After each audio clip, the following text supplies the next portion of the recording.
कि मुरलीधर कन्हैया के वंशज अखिलेश का जोड़ भारतवर्ष में कोई नहीं इस समय है, सितारा की तरह चमक रहे हैं, सुन लीजिए। और दूसरी बात, एक वोट बहक करके भी निरहू को नहीं जाने वाला है। हमारे समाज की बात ये बताएंगे, हमारे समाज की बात ये बताएंगे, सुन लीजिए। और केवल इनको इसलिए जा रहा है कि वो अभी मुरलीधर कन्हैया का ही वंशज निरहुआ, यही उसी बहार में आई है। अभी कहते हैं कि निरहू की माँ, जब निरहू आई पहली बार पर्चा उस बार एमपी का भरने, तो निरहू की माँ ने उनसे मना किया था कि तुम केवल हमारे लड़के हो और भारतवर्ष की पूरी माताओं के लड़के जो है ये अखिलेश जी हैं, और उनके खिलाफ क्या चुनाव लड़ रहे हो? अब बताइए। अब भैया अगर भैया पूरे भारत के माता जो 135 करोड़ में अखिलेश पैदा कैनी, तो ओकर उत्तर कौन हमारे पास है?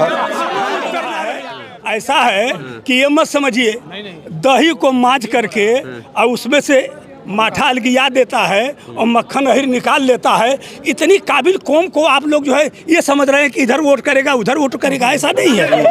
आप काबिल है तभी तो अखिलेश यादव, मुलायम सिंह यादव दो बातें रहे। मेरे बड़े भाई साहब बता रहे हैं सूबेदार यादव कि यादव भाई जो है दही मथ करके मक्खन निकाल लेता है, माठा निकाल लेता है, अलग कर लेता है, माठा भी नहीं नसीब होता है, मक्खन भी चला जाता है दूसरी तरफ। रुक जाइए, इनकी यही सत्यता है। अभी हमारे उम्र के हैं, वजन करा दिया जाएगा, अंदाजा आपको, रुक जाइए, अंदाजा मिल जाएगा कि कितने सूरवीर लोग हैं। एक केवल एक जाली के कंठे ना जाए वाला है। हम भी गाय रखे हैं, पता लगवा लीजिए। नमस्कार, गोरखपुर लाइव देख रहे हैं आप, मैं हूं आपके साथ आयुष द्विवेदी। आजमगढ़ में हैं, हमारे साथ बातचीत करेंगे बार एसोसिएशन के पूर्व अध्यक्ष सूबेदार यादव। सूबेदार जी, सवाल है आजमगढ़ का माहौल इस समय क्या है? चुनाव चल रहा है इस समय आजमगढ़ में। धर्मेंद्र के अलावा जो है किसी का चेहरा ही नज़र नहीं आ रहा है जिसको ये समर्थन किया जाए। हाँ, कारण क्या है? धर्मेंद्र यादव ऐसा है कि समाजवादी पार्टी ने आजमगढ़ में उतना काम किया जितना आज तक देश के आज़ाद होने के बाद भी कभी काम नहीं हुआ था। कलेक्ट्री कचहरी बनी, 3 पुल बने, कमिश्नरी बनी, और इसी में अधिवक्ताओं के बैठने के लिए बगल में माननीय मुलायम सिंह यादव तब मुख्यमंत्री थे, वो बिल्डिंग बनी हुई अधिवक्ता भवन। और चीनी मिल, एशिया की नंबर 1 चीनी मिल जो है उन्होंने ही एक बार बंद हुई थी, फिर जब इनकी सरकार माननीय अखिलेश जी की हुई तो चीनी मिल भी खुली।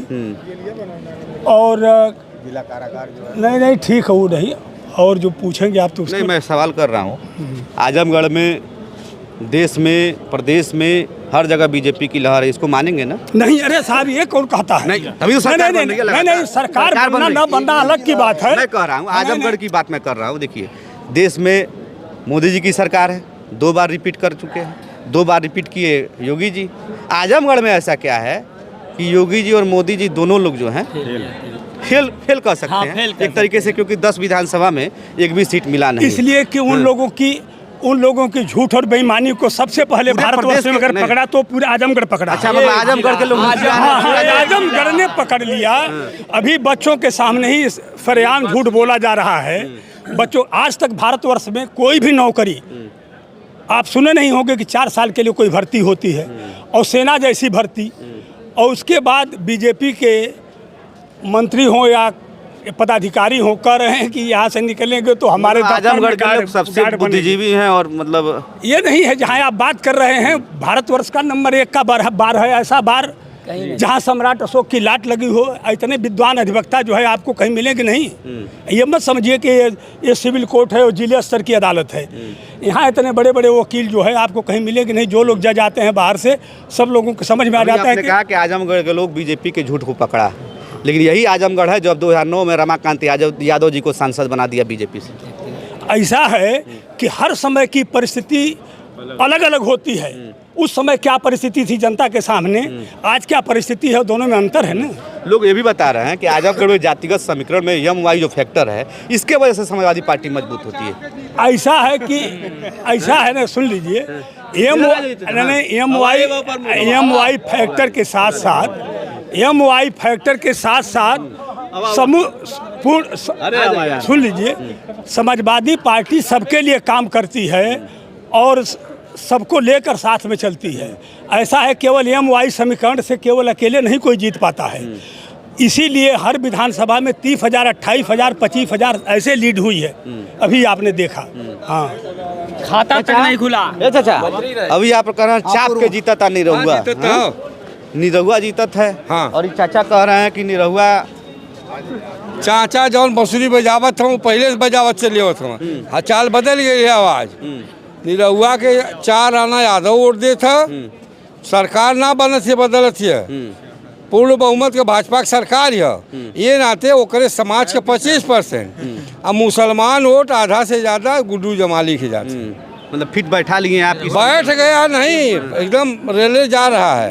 हाँ, अच्छा, अभी अखिलेश हुए फरार, निरहुआ डटल है, चल रहा है लगातार। ऐसा है कि आप लोग मीडिया वाले हैं, जो चाहें वो चला दें। मैं नहीं चलाया हूँ, वो गाना गाया है। नहीं, उनके गाने की हम बात नहीं कर रहे हैं।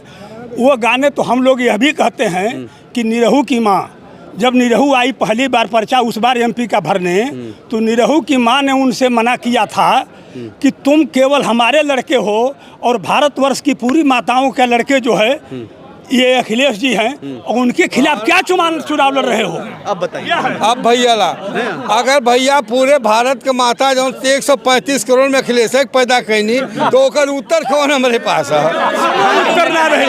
अरे सुनिए, और सुन लीजिए, और आपसे बता रहे हैं कोई तुलना नहीं है।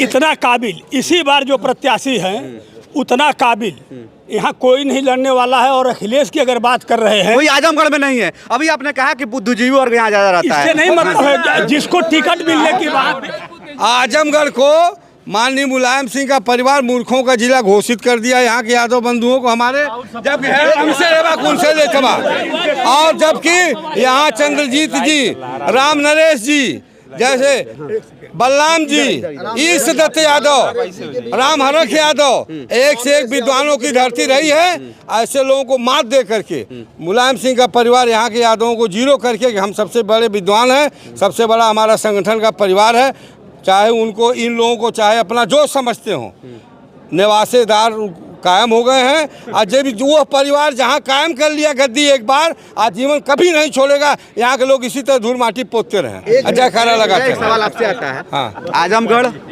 का नाम कब पड़ा? योगी जी कह रहे हैं कि आजमगढ़ का नाम बदल देंगे, और सपा और बसपा, राहु और केतु सब। आजमगढ़ का नाम जो है वह बाद में पड़ा है, गुलामी के बाद।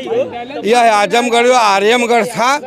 3 भाई थे छत्री, मेरनगर स्टेट, आजमगढ़ स्टेट, वो धर्म परिवर्तन का सिधारी स्टेट। अभी जाइए बबुआन का पूरा है, पता कर लीजिए, आप मीडिया वाले हैं।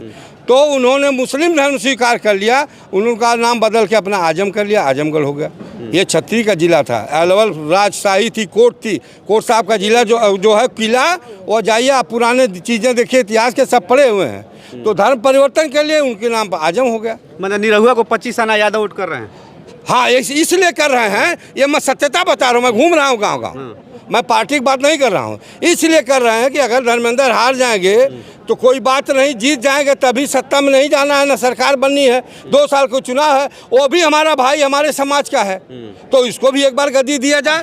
राष्ट्रीय स्तर का है, उसका नाम राष्ट्रीय स्तर पर है। धर्मेंद्र जी का नाम बहुत होगा प्रदेश स्तर पर है। बेस्ट सांसद का अवार्ड है। बेस्ट सांसद हम कहाँ कह रहे हैं कि नहीं है? आइए इधर। हम कहाँ कह रहे हैं? अब सवाल आपका क्या है? इनकी बात का जवाब दें आपको। हाँ, जवाब सुन लीजिए, नहीं रुक जाइए। ऐसा है कि मुरलीधर कन्हैया के वंशज अखिलेश का जोड़ भारतवर्ष में कोई नहीं इस समय है, सितारा की तरह चमक रहे हैं। सुन लीजिए। और दूसरी बात, एक वोट बहक करके भी निरहू को नहीं जाने वाला है। हमारे समाज की बात ये बताएंगे, हमारे समाज की बात ये बताएंगे। सुन लीजिए। और केवल इनको इसलिए जा रहा है कि वो अभी मुरलीधर कन्हैया का ही वंशज रहुआ, यही उसी बहार में आई है। एक सेकंड। ऐसा है कि जो रुक जाइए, अगर वास्तव में वंशज होता तो इनके झंडे के नीचे खड़ा नहीं होता। क्यों नहीं, इस पर सवाल मैं कर रहा हूं। अगर यादव है, अगर वो भाजपा के झंडे के नीचे है, भारतीय जनता पार्टी में अगर वो काम कर रहा है, जितना करता जो है, सजा बीजेपी के राजकाज में केंद्र पे लगायत प्रदेश में यादव बिरादरी जो झेल रही है उतना कोई नहीं झेल रहा है। आपसे बता रहे हैं उसको। गिरीश यादव, भूपेंद्र यादव, संगीता यादव, बहुत अरे सारे भाई तमाम जिन लोगों को राजनीति में कोई पद लेना है ढुकारी देकर कोई पूछने वाला नहीं है। पीछे कुर्सी पर बैठे रहेंगे। कोई 20 के उसी दिन आपके यहाँ फोटो खींचा जा रहा था, मंत्री से लोग फोटो खिंचवा रहे थे, निरहू को कोई नहीं पूछ रहा था। हम लोग भी देखे तमाशा। क्या आप बात कर रहे हैं? आप लोग भुलवा अरे भाई हमारे समाज का अगर सुन लीजिए हमारे समाज का सम्मान मिला तभी तो 2 बार चुनाव लड़ना अलग बात है। लड़ना इनके पास यहाँ कोई जोड़ देने लायक उनकी पार्टी में रही नहीं गया है। असली बातें आप बता रहे आप हैं। मान रहे हैं कि निरहुआ जोड़ दे रहा है? निरहुआ को ले आए हैं इसीलिए कि कुछ वोट तो यादव को काट लेगा तो हार जाएंगे। और यादव भी समझ रहा है, ऐसा है कि ये मत समझिए दही को मांझ करके और उसमें से माठा अलगिया देता है और मक्खन अहिर निकाल लेता है। इतनी काबिल कौम को आप लोग जो है ये समझ रहे हैं कि इधर वोट करेगा उधर वोट करेगा, ऐसा नहीं है। आप काबिल है तभी तो अखिलेश यादव, मुलायम सिंह यादव 2 बातें रहे। मेरे बड़े भाई साहब बता रहे हैं सूबेदार यादव कि यादव भाई जो है दही मथ करके मक्खन निकाल लेता है, माठा निकाल लेता है, अलग कर लेता है। माठा भी नहीं नसीब होता है, मक्खन भी चला जाता है दूसरी तरफ। रुक जाइए, इनकी यही सत्यता है। अभी हमारे उम्र के हैं, वजन करा दिया जाएगा। अंदाजा आपको, रुक जाइए, अंदाजा मिल जाएगा कि कितने सूरवीर लोग हैं। केवल एक जाली के कंठे ना जाए वाला है। हम भी गाय रखे हैं, पता लगवा लीजिए। मैं भी गाय रखा हूँ।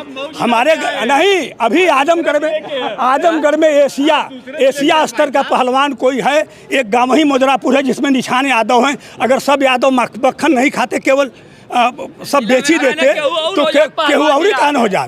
ऐसा नहीं, कुल बात ना होके। आप अगर न जानत होगा तो जान ला, 1952 में पहली बार अगर मेडल कुश्ती में मिला तो वो भी यादव थे, हरदेव यादव। इसके पहले किसी को हिंदुस्तान के तरफ से किसी को मेडल वहाँ कुश्ती में नहीं मिला। को लेकर मैं चर्चा कर जैसे देखिए, यहाँ बात ये हो रही है कि कौन जीतेगा, कौन नहीं जीतेगा, कहाँ जीतेगा। सबसे बड़ी चीज़ ये है ना कि यहाँ का समीकरण जो है, एक समय आया था कि माननीय मुलायम सिंह जी यहाँ सांसदी का चुनाव लड़े थे और माननीय रमाकांत यादव जी भी लड़े थे, ठीक है। तो ये सबको मालूम है कि यादव बिरादरी किसी को वोट नहीं देगी। आपको स्पष्टीकरण करने की ज़रूरत नहीं है, ये फिक्स है कि वो सपा को वोट देगी, कहीं नहीं देगी। और रमाकांत यादव जी जो यहाँ से सांसदी चुनाव जीते थे वो केवल यादवों के वोट से नहीं जीते थे। तो ये मानसिकता की बात है। अगर अन्य बिरादरी यादव को वोट दे सकती है तो यादव बिरादरी ये क्यों अपने दिमाग में बांट के रखी हुई कि हम देंगे तो यादव को वोट देंगे, चाहे कितनों काबिल हो जाए उसको वोट नहीं देंगे। ये गलत बात है। ये गलत बात है कि एक झंडा आप पकड़ लीजिए। हम कह रहे हैं हर आदमी के अंदर पूरी काबिलियत नहीं होती है, सबके अंदर कुछ ना कुछ कमी होती है। लेकिन आप ये सोच लीजिए कि नहीं, अगर ये पार्टी में है तो ये चाहे जैसे भी हैं सही हो गए। रमाकांत यादव जी भाजपा में चले गए, कांग्रेस में चले गए, जहाँ से घूमते हुए आ रहे हैं वो सही हैं, वो पार्टी गड़बड़ हो जा रही है तो कोई बात हुई नहीं। और रही बात मुलायम सिंह यादव आजमगढ़ के लिए किए हैं, इसमें कोई दो राय नहीं है, इसको कोई नहीं बदल सकता है। और उन्हीं के बैठाई हुई गद्दी पे अखिलेश यादव बैठे थे और दोबारा उस गद्दी पे बैठ के दिखा दें अपने दम पे, तब बात करेंगे। इसका जवाब दीजिए। माननीय मुलायम सिंह यादव जी जो किए वो आजमगढ़ मैं सवाल करूंगा, मेरी बात सुनिए पहले। अभी आपने कहा कि यादव का मतलब समाजवादी नहीं, आपने कहा कि वो बीजेपी में गए, उसका मतलब आप अर्थ गलत लगा रहे हैं। समाजवादी पार्टी एक ऐसी पार्टी है, अभी पिछले चुनाव में सुन लीजिए, दो चुनाव विधानसभा के हो चुके हैं। दोनों चुनाव में जनता अपना फैसला ले चुकी है। जैसे यहाँ 50 लोग खड़े हैं ना, वैसे करोड़ों लोगों ने अपना वोट दिया है। सबका वोट खरीदा नहीं गया है, ना ईवीएम हैक हुआ है। सबके पास बुद्धि है, सब लोग जानते हैं क्या हो रहा है। आज उत्तर प्रदेश की स्थिति ये है कि मतलब मैं लखनऊ गया हुआ था, हम लोग का कोई राजनीतिक बैकग्राउंड नहीं है, ना कोई पार्टी हम लोग को खाने के लिए दे रही है। हम लोग अपनी वकालत कर रहे हैं, अपना कमा रहे हैं, अपना खा रहे हैं, किसी से कोई स्वार्थ नहीं है। अपेक्षा बहुत खराब चीज़ होती है। कोई सरकार करेगी सबके लिए करेगी, हर आदमी को संतुष्ट नहीं करेगी।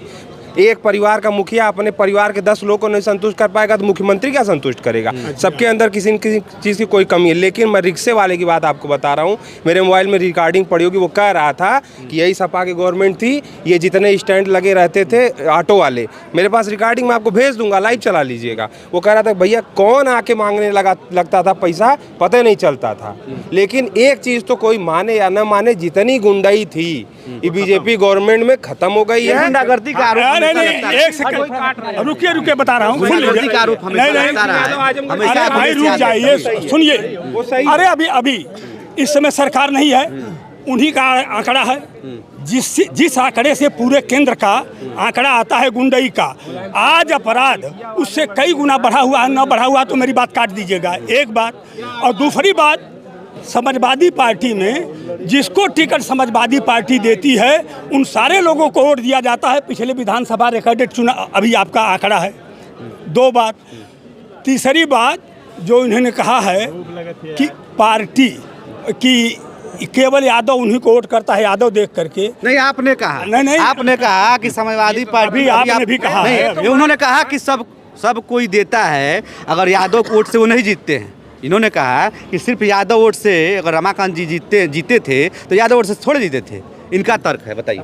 अच्छा, ऐसा है कि यादव वोट से नहीं जीते थे, और वो चूंकि आजमगढ़ के थे तो उनकी भी रिश्तेदारी हितई नितई कहीं न कहीं है समाज में, उसका सुन लीजिए, उसका असर रहा। एक बात। दूसरी बात यह है कि यह नहीं है कि वो किसी यादव को देखकर देता है।